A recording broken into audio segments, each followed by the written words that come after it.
Welcome to New Mexico Black Rifle Operators Union. I'm your host, Sean. I wanted to give you an update on what's happened with the Gadsden flag thing because, well, I think that's an interesting case, and, well, it's kind of a very iconic 2A item because most of us in the 2A probably either have the flag or have some piece of equipment with the flag emblazoned on it or emblemed on it. Jaden got back into school. The school cave like a house of cards. Came correct, especially after the governor of Colorado came out and said exactly what I said yesterday, that this was a revolutionary flag, a Revolutionary War flag. The other things that are going on is Eric Swalwell. If you don't know who he is, he's one of the dudes from California. He's the one that was banging Fang Fang. He has come out and has said that, yet again, that we should all be compelled to sell our firearms back to the government. Bullcrap. We won't do that. I want to thank all my friends and family who have reached out to me. I think I may have a job tomorrow. I'll find out more. I got to do that before I go do some other things. I just wanted to give you a quick rundown of some stuff that was going on. It's different. One of the things I saw that I thought was interesting today, just because it's a continued call, especially if you watch the presidential debates on the Republican side, there's an increased call to basically go to war with the cartels in Mexico. And I would actually encourage anyone who thinks that's a great plan to check out History Legends. The guy's name is Alex. And he goes through what would be the issues if we went to war, if we went to get intervention against the cartels.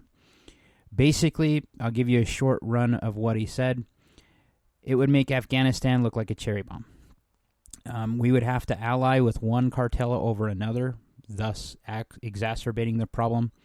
The leadership is splintered for all the cartels, thus the problem.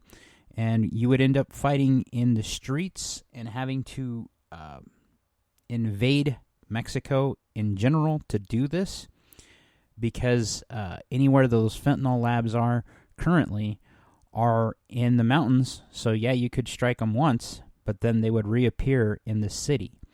Now, if you don't understand the problem here, Mexico is our greatest trading ally, okay? And despite the issues we have at the border, which I'm a firm believer that we need to do something at the border to stop this, but I don't agree with going in and invading Mexico. I think that would start. I very much agree with what Alex is saying with History Legends. If you go there and you're basically starting another Afghanistan that is unwinnable.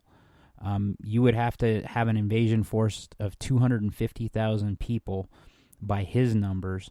And I agree those numbers are probably even light with all the logistics. And granted, we'd have the logistics because it's on our, we can do that. It's on land, so we could get it there. But you would have to pacify the entire Mexican government because you're invading a ally who has sovereign air force space or airspace. So this would be the equivalent of us invading another country would be the equivalent of Russia invading Ukraine. And you're seeing what that repercussion is having. This would be on our border. Could we win? Absolutely. I don't think that dropping a 500-pound bomb on the cartels is ever going to stop the flow of drugs, because you have to stop the appetite for the drug to begin with. However, I think we can do a hell of a lot better of a job on the border. So when you have DeSantis coming out and saying, hell yeah, I'm going to send people in there and we're going to kill these cartel dudes, we're going to send Spec Ops dudes there. The sheer scale of the problem in Mexico negates that as an option. Because while Mexico is mostly mountainous, like Afghanistan, and our toolkit is very well sharpened for that type of war, imagine them going into Mexico, the cartels going into Mexico City, where 2.5 million people live, or 20 million people, and us having the rate of attrition with civilian casualties with an American ally, one that still has memories of us invading multiple times in the past, and it's still salty that we took Texas from them and parts of the Southwest. So this is a bad idea. And hearing more and more political people talking about this openly kind of makes me gut check. Because if you think about this, yes, fentanyl is a problem. I think that we could do several things to interdict this and make it better. Number one, I think we could sanction China. I think most of the ingredients are coming from China and from other parts of the world. We find out where those ingredients are coming, we sanction them. We block them off from trade. The America still has the biggest heft, despite what everybody says about us losing ground to BRICS. BRICS is still relying on the American dollar underpinning itself. There's not one country there that their currency, even the Indian rupee or the Chinese yen or yuan, that isn't manipulated in a way that would make it more beneficial to them to go for it instead of the American dollar. If you look at how much the credit rate is for China, China has 97% more of its currency in its own country than we have in the entire world, even with our inflated money supply. So it's not really worth it. This is them trying to posture and try to get the Americans to bite into trade again and to protect them. And that's what they're seeing, or what we're seeing across the world. I would say we could still sanction those countries because they need us for selling to us. China we're one of their number one consumer people. If they can't sell their goods here, they're kind of screwed in a lot of ways. And they're already facing a ton of things that we're facing now ourselves. We're facing floods from the new hurricane Idalia. We're facing wildfires, case in point like Maui. They have had an earthquake.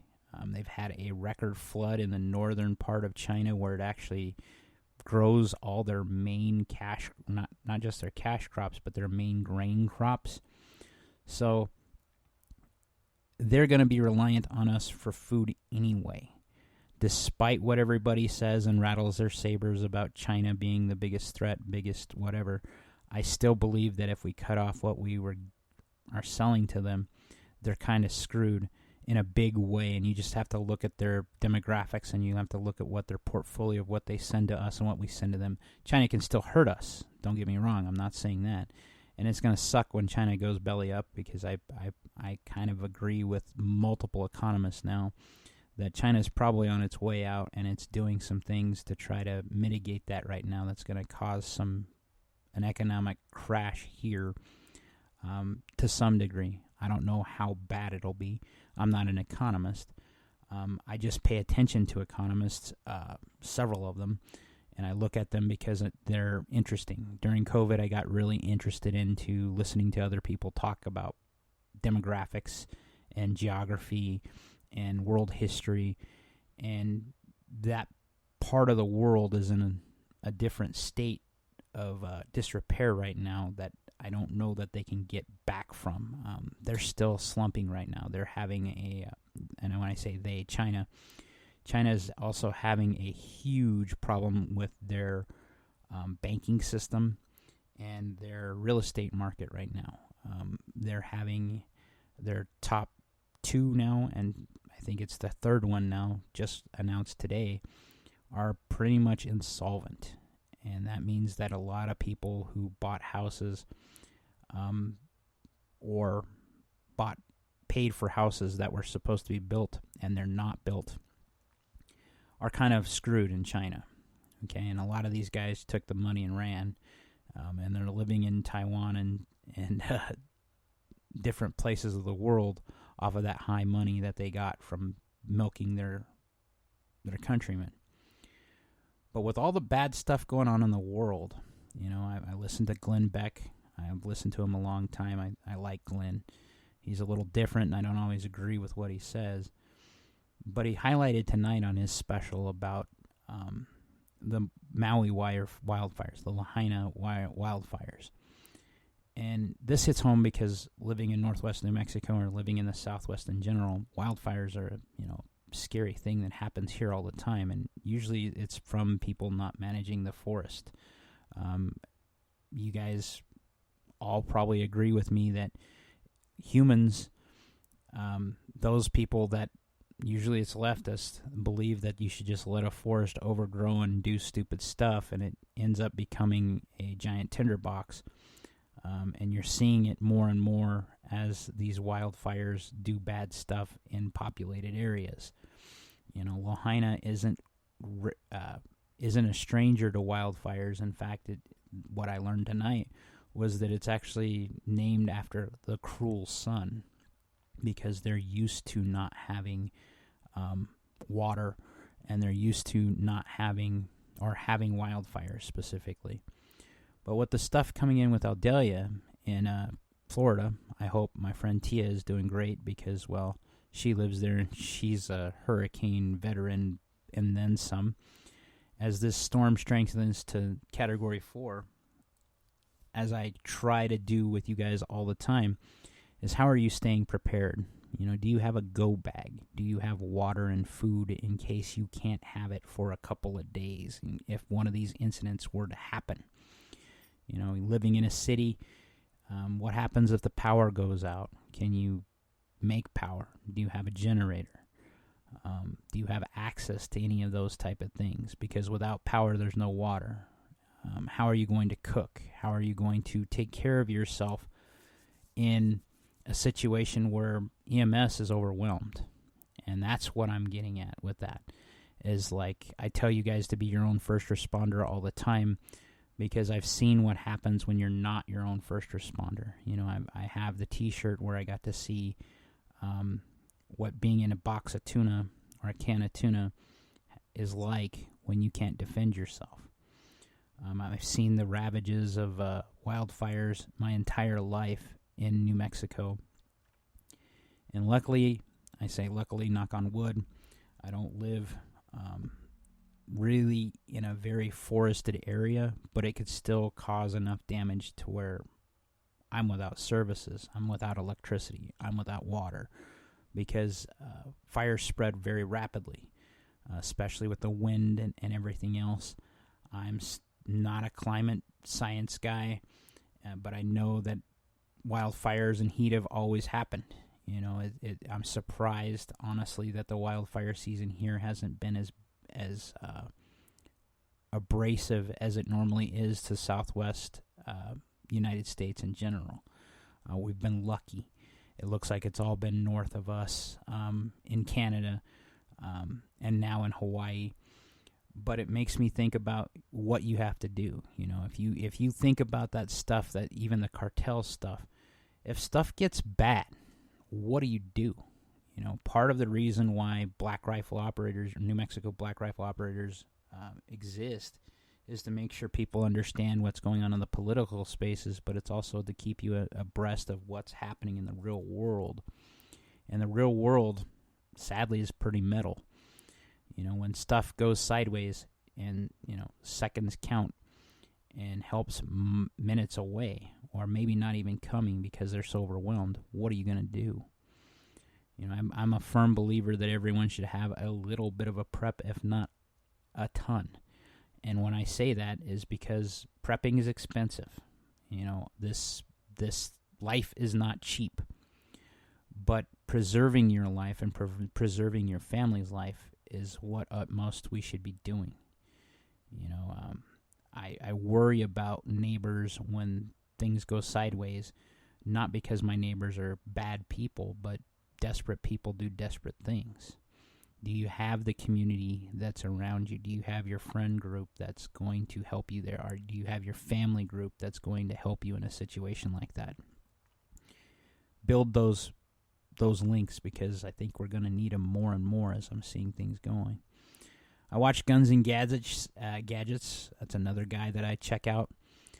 He does a great legal brief pretty often, and he sat through the ATF's bullcrap for the pistol brace stuff going on to try to educate basic 2A people. And what I got of that was, you do you. They're still saying that if you remove the pistol brace itself and separate it from the gun completely, that it is legal. You still have some time, I believe, to register. We're at that time where you can't register it any longer. If you wait for free, you're going to have to pay for it. But you can still register it under amnesty. But that's up to you. Brandon Herrera made a very good pointed argument where he said that less than 1% of the possibility of people that have owned one of these have complied. And I think that's the 2A community, not myself, but the 2A community basically saying, we're done. We're tired of listening to you. You guys have screwed us around enough, and after 13 years of this being legal, now you're arbitrarily saying this. I still believe in the courts. They're going to lose. But the courts move at the pace of an Olympic, Special Olympic hurdler or a turtle in molasses, and we'll see what happens. And even if the courts say no, that look what happened with the frame and receiver rule, where the ATF went and whined, and they're still grinding away on that case, which is Mock v. Garland, or Vanderstock v. Garland, I'm sorry. Mock v. Garland is the one with the pistol braces. Anyway, that's pretty much all I wanted to cover, is because I'm going to be away for a little bit. I should have an episode drop for you on Monday. Again, thank you all for praying for me and getting some stuff taken care of for me. I think we'll find out more tomorrow before I go away and do some stuff. I hope you enjoy your long weekend. Like, share, subscribe. Be great.